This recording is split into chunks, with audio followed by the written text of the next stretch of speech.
Hey guys, we're live. It's Ted Bogert back with the TED Show. Um, I wanted to figure out something to do where I could talk and have an intelligent conversation about what's been going on. So much going on, but certainly George Floyd is at the top of my mind. And it was fortuitous, as I said in the promo, and such an honor to have Hank Van Putten on. He and I met because Vanessa Eccles had us on her Colorblind podcast, and it was such a wonderfully educational experience for me that I immediately felt comfortable with Hank and really began to listen to him and learn from him. So he is with Valencia College Peace and Justice Institute, and he's here today. Welcome, Hank. Thanks, Ted. I'm looking forward to our conversation today. It's been a minute since we've talked, right? I know. We try. That's what's great is we had tried to get you Yeah, on the show prior, and it just happened to work out this week. So I'm yeah, super, we had. super thankful. So I tell remember them we. before we take a deep dive, tell them a little bit about you. I'm an anti-racist educator. I started out my career as a teacher and then became an administrator, and I was in that particular town, Newton, Massachusetts, for 35 years. I retired in 2009. Pursued my high school sweetheart here in Florida, and I found my high school sweetheart. We've been happily married for now 5 or 6 years, and she'll say I should know the exact number, but I'm in the close ballpark. Soon thereafter, soon thereafter, in 2010, 2011, I started to teach at Valencia College, and I was teaching a course for incoming freshmen. And about a year or so after that, I became connected with the Peace and Justice Institute. And that's where the majority of my professional time is now. I'm a trainer and facilitator around inclusion and diversity for the Peace and Justice Institute at Valencia College. I enjoy my work. I also enjoy my retirement. So I have a really nice mix between the two.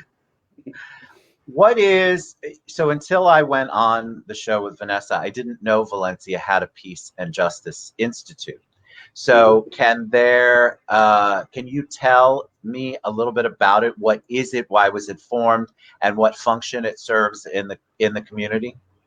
Sure. I was not part of the what was an original 12 folks who had a vision back in around 2008 or so, 2007, around bringing peace and justice and peace studies in particular to the college.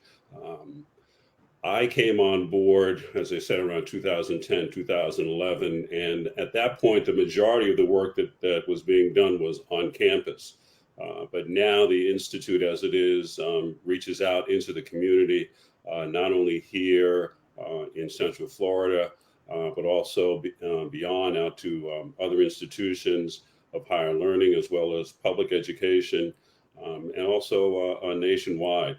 Um, I think that the most important thing that in the work that we do is that we create a safe space for all people, all voices, all matter, to have a conversation around difficult issues. And certainly this is one. One of the um, pieces of work that the Peace and Justice does is with the city of Orlando, in that we are part of their induction process for new employees. And there is a particular session, 2 hour session that we have for all incoming folks in the city of Orlando. And we've been doing that for about 4 or 5, maybe 6 years. I know that the figure is somewhere around 2,500, close to 3,000 employees that we've had the opportunity to share a session called Inclusive Excellence, where we introduce them to the 13 principles for how we treat each other, afford them the opportunity to talk about who they are in a safe space and what's important to them.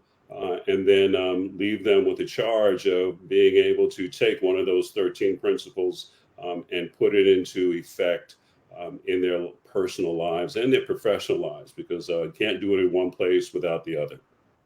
Agreed. All right. So I obviously the racism and Black Lives Matter and George Floyd and everything that's going on in the world is really what I want to talk about today. And what I thought I would do, because I feel very safe with you, having an open discussion, and that's what we need more of, bottom line, in my opinion. Let me ask you some questions. So, Sure. let's start with definitions, maybe. Systemic, Hmm. the word systemic keeps coming up. And for those of you posting about it, I'll say it and then we'll get right to serious. It's not systematically, it's systemic. Systemic keeps coming up as a buzzword, as a word that continues to be utilized. The very first time I heard that word was when we did Colorblind. I had not heard it, and I heard it from you. And I was floored by the definition, and it took me a while. I don't know if you remember, to really try Hmm. to get it into my brain and understand it. So, Hmm. having said that, pretend I'm me then. Can you Hmm. explain systematic, see, there I go, That's systemic okay. to us all?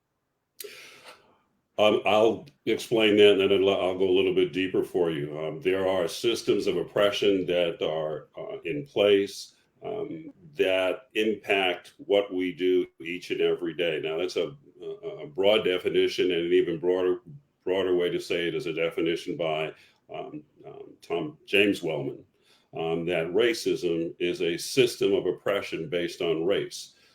Now, the deeper dive that I'd like to go with you and share with you is what I refer to as patriarchal white supremacy.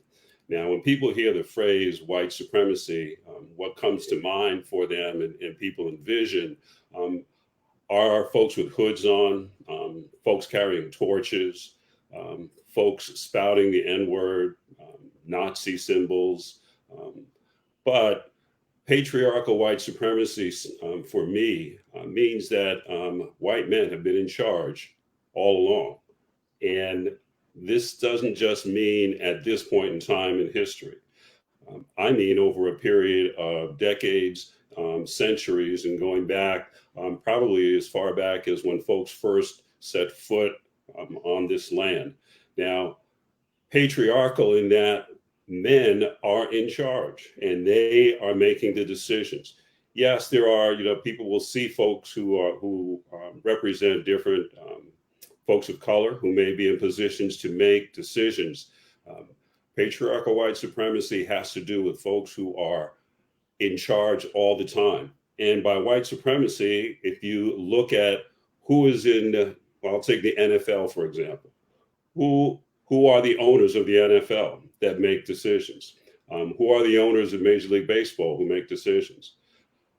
Increasingly more, but not quite yet enough, are folks in media and in movie industries who are making the decisions about what we see and about what we hear and about how we even telling us what's normal and about how we should respond and react to it. I said that this has a history to it, and the history has really come across for me recently. And I'm reading a book by Ta-Nehisi Coates entitled "The Water Dancer," and I'm reading this on the heels of another book by Colson Whitehead about the Underground Railroad. Um, and what the patriarchal white supremacy does over an extended period of time is create a, a history of trauma, trauma that is passed on from generation to generation. And I'm not only referring to the trauma that is inflicted upon folks of color. There's also trauma that's inflicted on white people who may not even know that they're being impacted. That's why I say patriarchal white supremacy, because there are white women who are not aware of what's going on around them and how they are benefiting from the systems that are in place. So, what's the system? Let's say you can look at the current issues with regard to the criminal justice system and how these former police officers have been charged. There's a system that's in place that says that the prosecutor will be able to decide on how they will be charged. And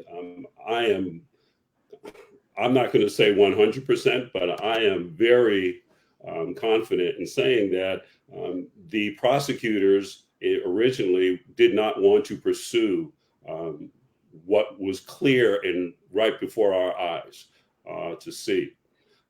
Another system is the educational system, in that some school districts throughout our country are funded at a different rate and in more resources than are others. Systems of oppression happen in healthcare. We certainly are seeing that pull back and unmasked around COVID-19. So those are just a couple of few examples, Can I ask of you? Let me ask you a systems. question, Hank. Yeah. Well, you said that they didn't want the prosecutor did not want to bring those charges. So I'm sitting here listening to that before they did bring the charges, or they upgraded the charges actually, even recently. Mhm. But I'm sitting there amazed that the charges haven't been brought. So what was the Mhm. process? What is it in the prosecutor that they didn't want to do it? Why did they not want to proceed? My only response or thought about why they didn't want to proceed um, is patriarchal white supremacy. That there were white people who were making decisions that were going to, in this case, negatively impact people who were police officers who are um, sworn to protect and serve. Um, and we all saw what happened. But still, even I think even today, there was a piece of information about that George Floyd had been tested positive for COVID-19. That's got nothing to do with what happened. Those are the types of red herrings, if you will, that are drawn across an issue to try to distract from what the actual event was. So another question that thing that I keep seeing on social media, and I just want a response from you, a definition, help help people understand why the phrase Black Lives Matter is not the same as All Lives Matter, and why, in your opinion, it needs to be Black Lives Matter. Sure. Black folks have been saying all along for days, weeks, decades, centuries, that what is happening to us, and I include myself in the collective us, um, is more than just all lives matter. I heard a really good example recently I'm try to paraphrase it and say it correctly. If everyone was sitting at a table and someone was offered a particular piece of food, and everybody got it except that one person. And that one person wanted to know, well, I didn't get this food, but I'm still part of the all. Well, how come I didn't get it? I didn't get it, even though I'm part of the all, um, but that person still didn't get the food. Does that make sense to you? Yes, 100%.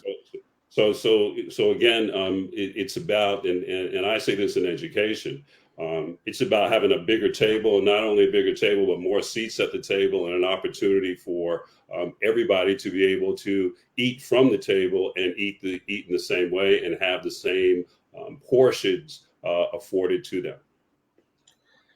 So, what, in your opinion, is the if the disconnect is patriarchal white? There's a word in between I'm missing. Patriarchal white. Supremacy. If that is the bottom, that's the underlying, that's the systemic issue. That's it. How do we move from here? How do we actually get to? I mean, it feels right now like we're having real discussions, or it feels like people are in tune. Are they really? I don't know. What's your feeling about what we can do to make it more permanent and not just the thing that'll go away once the protesting is over? There is a book that I would recommend. There's a couple of books I'll recommend, but one book for sure that I'll recommend is Ibrahim Kendi's How to Be an Anti-Racist. And let me, I'm going to try to hold up a diagram here for you and see if, can you see this diagram? I can only see the squares. Okay, as long as you can see the squares, I that's can see fine. the squares. Okay, if you can see the squares, and I'm going to touch this square up in here. This square up in here represents active racism. And by active racism, I'm talking about the types of things that happened to George Floyd, that happened to Ahmaud Arbery, that happened to Breonna Taylor, the types of things that are vicious, that are out and out actions of active racism. Now, if I go down, make sure I can move my hand the right way. There it is. If I go down to this box down here, this box down here represents passive racism. And this box down here is, I think, the box that you're talking about. You know, what can we do?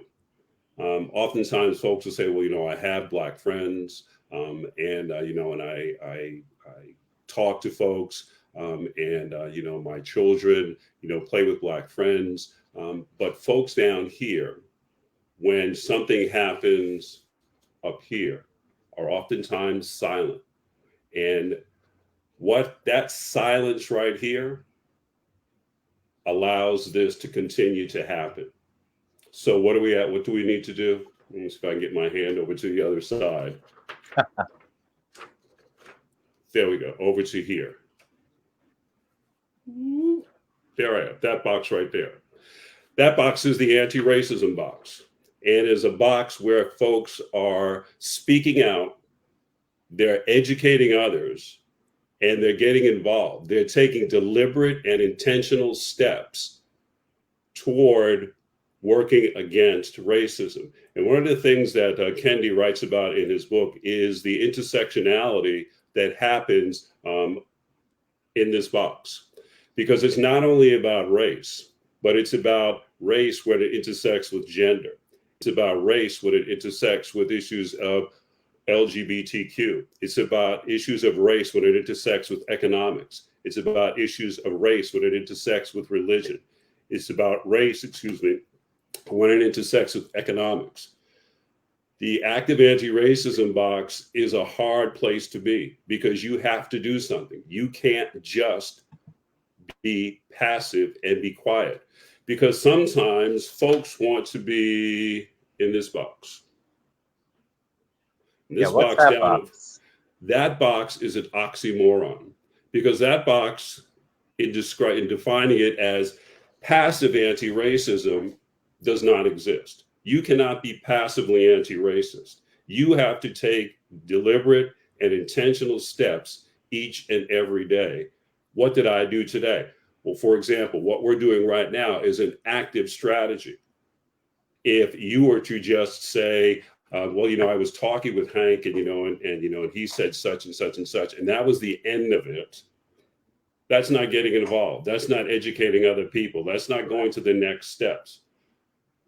In the work that I do, oftentimes, the white participants in our sessions will do everything they can to fit into that passive box.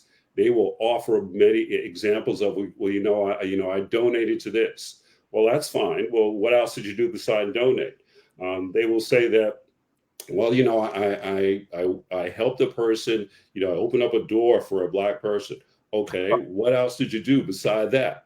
So white folks have tried very hard to be anti-racist, but at the same time have to take active steps in order to be anti-racist.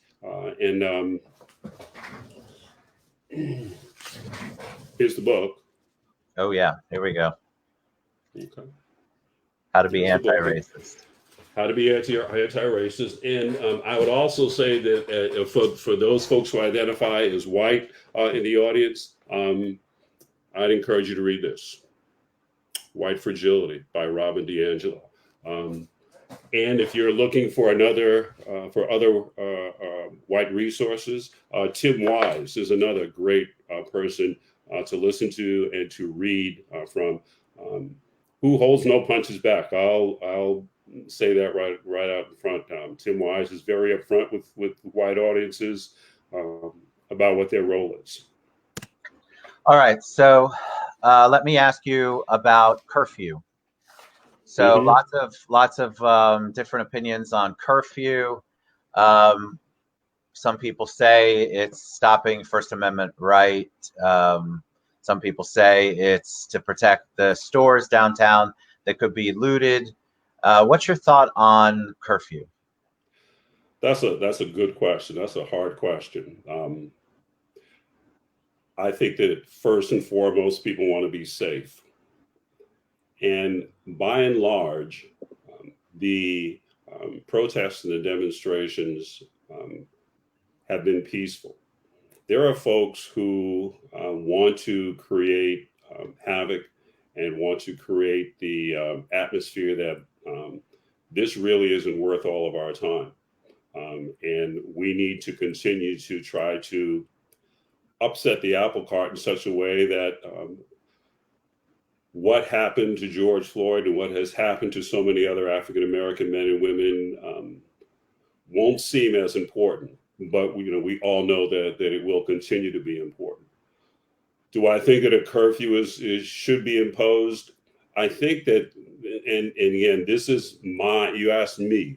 So this is Yes, one I of did. those 13 principles, the I statements. I think that if people are being peaceful, and if they are not doing anything that is causing any type of destruction or in any way causing property damage, they should be allowed to stay right where they are. That's my thoughts. I agree. I think that it's a nobody wants to. I don't want to see any looting. I don't want to see people tear gassed either. I mean, I just feel like there's a lot of stuff out there, and it feels like there's a boil. And I want people to be respectful of. I think that's also in part of the tenets that you gave from the PDF you sent me. There's a respect. And I think that what the curfews are, I understand the thought process, but I'm concerned about the outcome is what I'm concerned about what that would do. Yeah, you referenced, you referenced the 13 principles, and the first one is creating a hospitable and accountable community. And there is a vision meets reality around curfew, because a hospitable and accountable community can protest peacefully without having any damage done physically to themselves or to others or to property. So, again, I'm using my statement, the I statement. I'm not in agreement with curfews when it comes to folks just peacefully demonstrating. So let me ask you a question. Absolutely. And I think this is a question I asked you similarly when we were on with Vanessa. What is it like to be white and living in America in the year 2020? Prior to this and prior to our conversation with Vanessa, I would have said it's amazing. And I feel like if you're looking at it strictly from what it's like to be a white man in America, a white person in America, I would say, yeah, on the surface, it's amazing. What I feel horrible for what's going on. And one of the things, and if I'm not answering your question, please tell me, because I do. I think I can see the difference because of starting with the discussions that we have.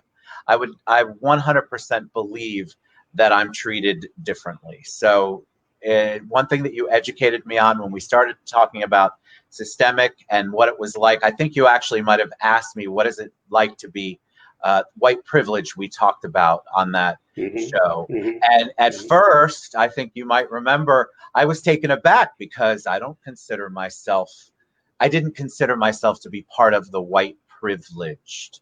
because Hmm. to me that meant that I was acting holier than thou and that I was somehow utilizing me being a white male to my advantage on purpose. And I think that what you did is open my eyes. No, I know what you did was open my eyes to the fact that there are lots of little things that we all do every day that, in some way, shape, or form, as a white male, contribute.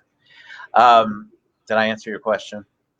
Yes, and say some more about that. I heard you say horrible. Say some more about that feeling. Yeah. So one of the things I want to talk to you about is because, like a person like me, I feel helpless. And when I say a person like me, a white male, I feel helpless. I also feel like there are things that I don't have the right to say, meaning I wasn't even sure as a white male if blacking out, the blackout, and the whole thing about Blackout Tuesday and Black Lives Matter. I didn't stick my toe into that because honestly, I wasn't sure as a white male if that would be perceived as being late to the party. I feel like there's all these emotions going on. I want to do something, and yet I feel paralyzed about what exactly to do that actually will make an impact. So, starting with having you on the show, starting with having a discussion is where I'd like to bounce off from that for me personally. But I feel like a lot of white people feel like I do. Um, Terrible, pained, um, angry, upset, mortified, helpless. There's so many emotions that go on. And I think that we don't, in general, know the best way to make them impactful. I hear your feelings, and one of the certainly something I hear in your feelings is a part of the another important part of the work that I've done over the years around racial identity development. Because I think I also asked you, what had you ever viewed yourself as a white man?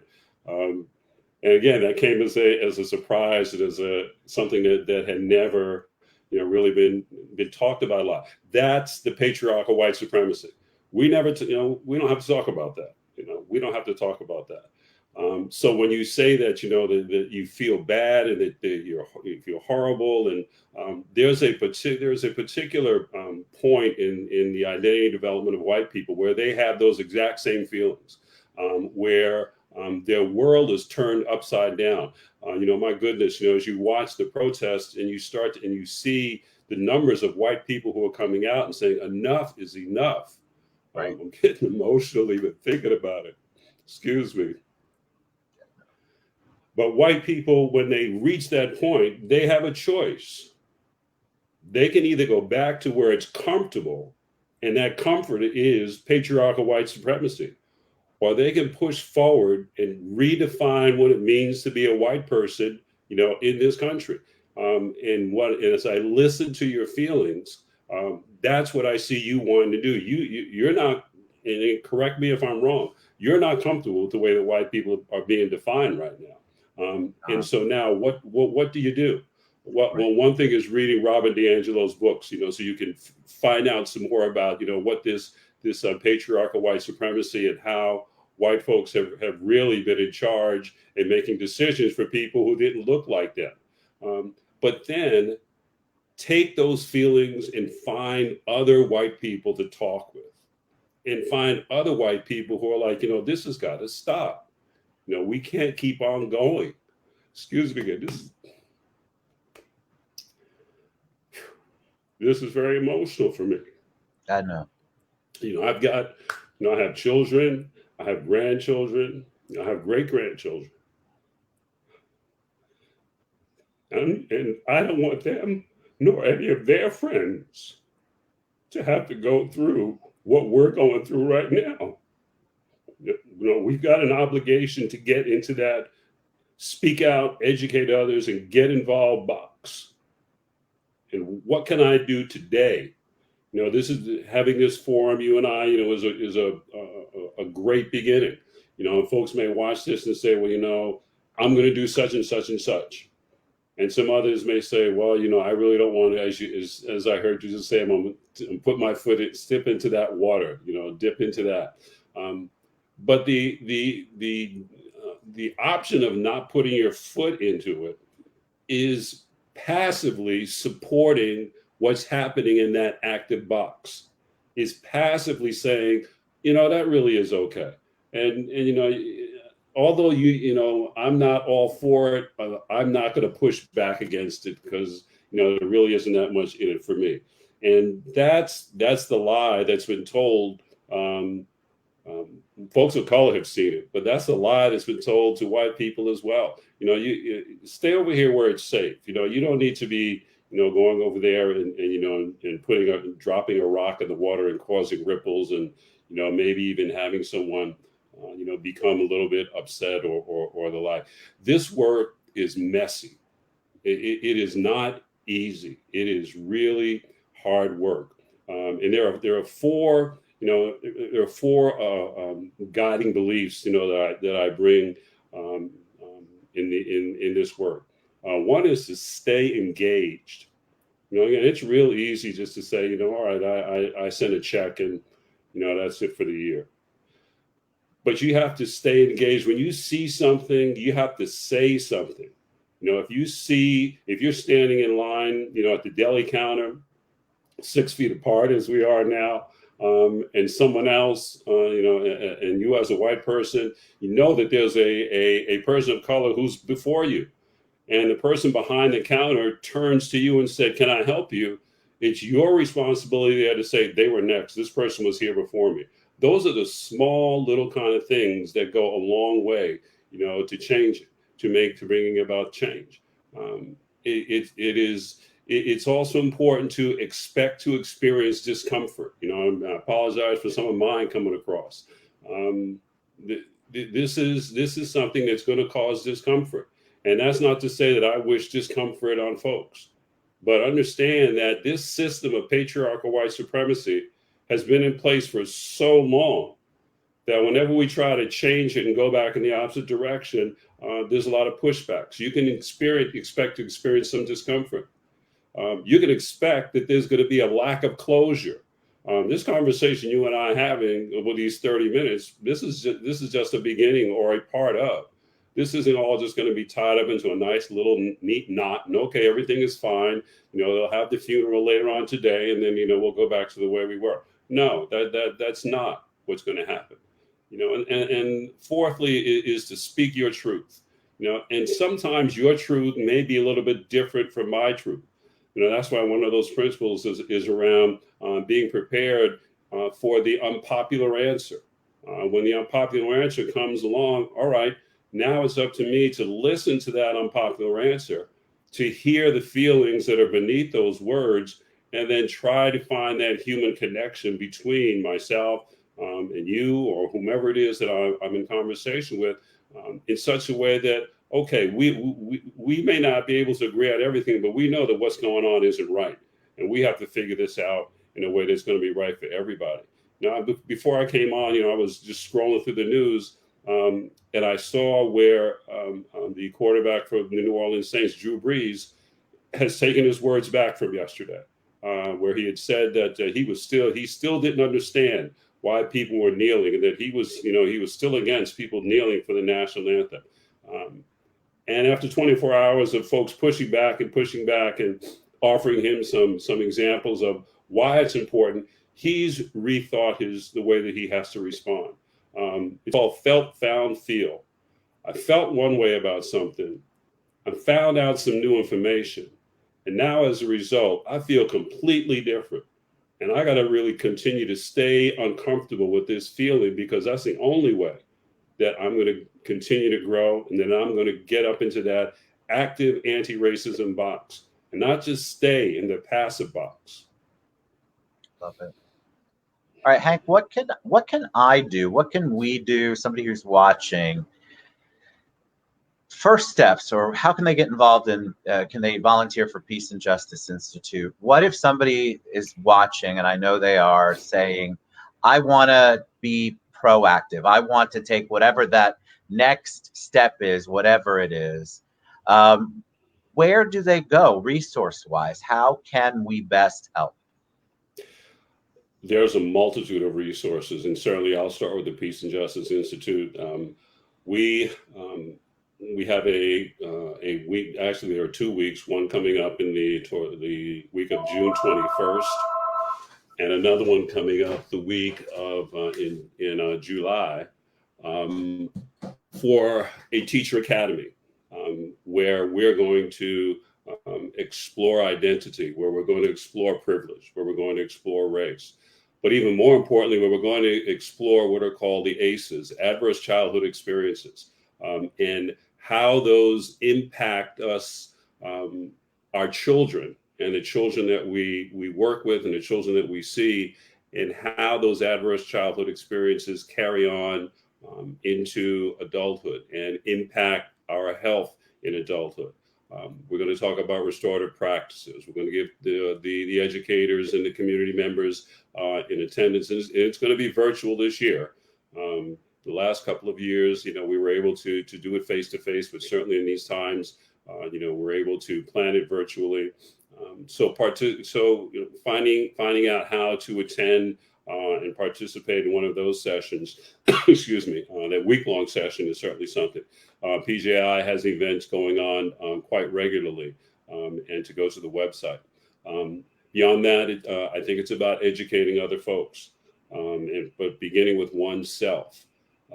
I've been continuing in my education over these past several weeks. There was a webinar I attended, and attended, I mean, virtually, on abolitionist education, which was a new term for me. It's something that I want to find out more about. I attended a webinar about how to manage microaggressions in the online environment. There are many different, there are just so many resources for folks to reach out and find out about. And I would also say that if you don't know, just ask somebody else. Find a white person and say, look, I want to do something that is going to help to bring about change. Certainly, at a macro level, we have this election coming up, in November, and there are some systematic changes that need to be made around, to begin with, people's right to vote. How in the world can we here in Florida have voted to allow, a certain group of disenfranchised people the opportunity to vote, and then all of a sudden have have elected officials say, well, they have to pay, their fines and things first before they're allowed to vote? That's not what I voted for when I voted for Amendment 4. That's not what I voted for. I wanted folks to be able to vote right away, to be able to come back into society and to be a meaningful contributor. There are opportunities for folks. Excuse me. There are opportunities for folks, in nonprofits, where we do some of our work as well, just to be a part of bringing about meaningful change. One of the changes that needs to be made, and one of the systems of oppression, has to do with what are called food deserts. And a food desert is a place where there's nothing but a mom and pop store, or perhaps a McDonald's, or anything but a Publix or a large supermarket in a neighborhood, where folks have to drive to get their goods and vegetables and fruits and things. I'm hearkened, and I love the fact that so many people now are doing gardens, and that folks are doing things for farmers markets, and that they're inviting people, to be a part, of that, in a meaningful way. But what can I do? And by I, me as the individual, I think that each and every day we have to say to ourselves, what did I do today, to forward this let me say it differently, to interrupt this systematic oppression, to interrupt this patriarchal white supremacy, because it's all around us. It's in the air we breathe. We're made to feel that this is how normal is supposed to be. And I'll say one other thing about normal. We have a tremendous opportunity right now to redefine what the word normal means. It's true. People say, we've been locked up, and I mean in our houses, for all this amount of time, and I just want to get back to normal.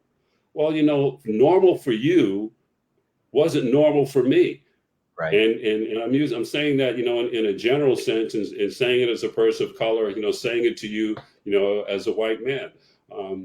What was normal for students who did not have access to their teachers before, we don't want to go back to that. We don't want to go back to where, students are sitting in classrooms where the ceiling is leaking, or there's asbestos coming, off of the piping around them, or that they're using textbooks that are, 5, 10, 15 years old. Yes, those kinds of things are still happening in this country. That's not the kind of normal we want to go back to. We have a tremendous opportunity to redefine normal. As an educator, I'm wondering, what will the school calendar look like? Does it have to be, September to June? And is it going to be 30 students in a classroom, 24 students in a classroom?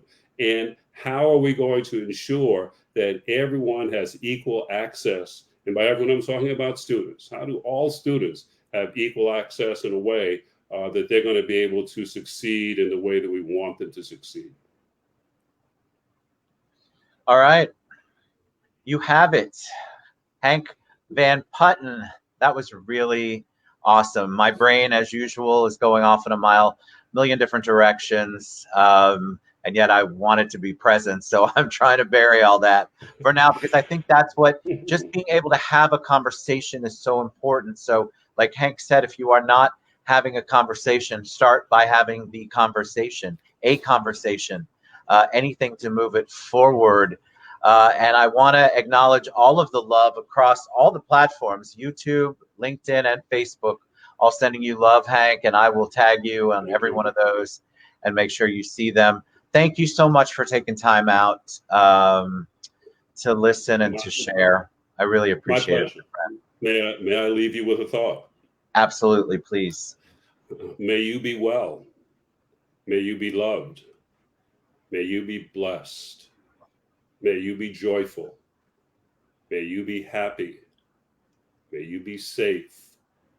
May you be gracious. May you be thankful. May you be free of anxiety and worry. Hakuna Matata.